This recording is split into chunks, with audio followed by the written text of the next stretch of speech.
السلام علیکم پیارے دوستوں، کیسے ہیں آپ؟ بہت وقت پہلے کی بات ہے کہ ایک گاؤں میں ایک مرغی رہتی تھی۔ چھوٹی لال مرغی بہت محنتی تھی۔ اس کے گھر کے پاس ہی اس کے دوست کتا اور بلی رہتے تھے۔ وہ دونوں بہت کام چور اور سست تھے، لیکن تینوں دوستوں میں کافی پیار تھا۔ کئی بار کتا اور بلی چھوٹی لال مرغی کا فائدہ اٹھاتے۔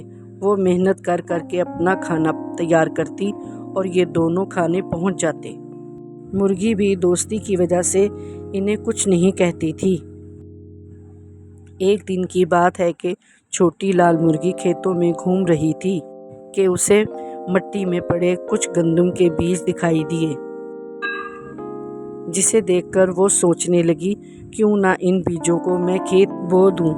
جب فصل تیار ہو جائے گی تو میں ان کو پسوا کر ان کی روٹی بنا کر مزے سے کھاؤں گی۔ اس نے دل ہی دل میں سوچا کہ اس کام میں اس کے دوست بھی مدد کریں گے۔ وہ گندم کے بیج لے کر سب سے پہلے کتے کے پاس پہنچی۔ اس نے کتے سے کہا، دوست دیکھو، مجھے گندم کے کچھ بیج ملے ہیں۔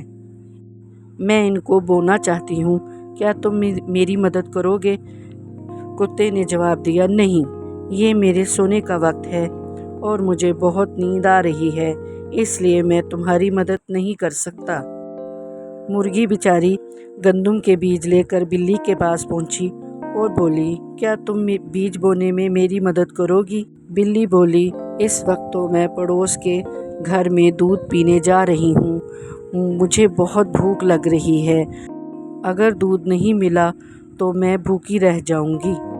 چھوٹی لال مرغی بہت اداس ہو گئی اور خود سے بولی، میں خود ہی جا کر کھیتوں میں ان بیجوں کو بو دیتی ہوں۔ یہ کہہ کر مرغی کھیتوں میں چلی گئی اور سارے بیج بو دیے۔ کچھ وقت گزرنے کے بعد کھیت میں گندم کی فصل لہلہانے لگی۔ مرغی یہ سب دیکھ کر بہت خوش ہوئی اور دوڑ کر اپنے دوستوں کے پاس پہنچی۔ لال مرغی نے ان کو بتایا کہ کھیت میں گندم کی فصل لہلہا رہی ہے، کیا تم اس کو کاٹنے میں میری مدد کرو گے؟ دونوں نے مرغی کی مدد کرنے سے صاف انکار کر دیا۔ مرغی وہاں سے چلی گئی اور اس نے اکیلے محنت کر کے آٹا پسوا لیا۔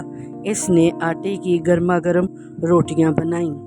وہ روٹیاں لے کر کتے اور بلی کے پاس پہنچی اور بولی، یہ دیکھو گرما گرم روٹی کون کھائے گا؟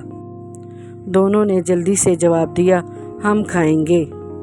مرغی کو غصہ آ گیا اور وہ غصے سے بولی، واہ بھئی واہ، ساری محنت میں کروں اور روٹیاں تم کھاؤ۔ یہ کہتے ہوئے لال مرغی وہاں سے چلی گئی اور وہ دونوں منہ دیکھتے رہ گئے۔ تو پیارے بچوں، اس کہانی سے ہمیں یہ سبق ملتا ہے کہ محنت میں ہی عظمت ہے۔